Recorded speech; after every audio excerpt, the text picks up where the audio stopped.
బేసికల్‌గా ఏంటంటే thriller genre movies ఈ మధ్య కాలంలో చాలా ఎక్కువైపోయాయి. కాబట్టి ఆడియన్స్ చూసే విధానం కూడా మారింది. మీకు ఒక కేస్ జరిగింది, ఒకరి దగ్గరికెళ్తున్నారు అనగానే ఆ వీడే అయ్యుంటాడు అని గెసెస్ చాలా వరకు ఉన్నాయి.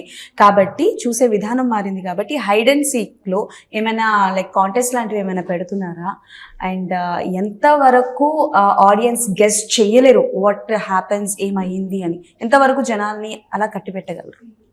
నాకు తెలిసి కాంటెస్ట్లో ఏం పెట్టలేదు, బట్ నాకు తెలిసి ఏమి అంత గెస్ చేసే ఎలిమెంట్స్ లాగా ఉండవు. అంటే మా డైరెక్టర్ కొంచెం తెక్కుంది. సో ఏంటది?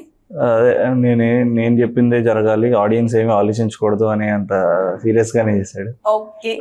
So I don't think anything audience guess చేసేలా కాకుండా అంటే ఇదంతా ఒక డిఫరెంట్ సబ్జెక్ట్లో ఉంది. సో మనం కామన్ ఆడియన్స్ కన్నా వన్ స్టెప్ బిగ్గర్ ఫిల్మ్ లాగా ఆలోచించేసాడు.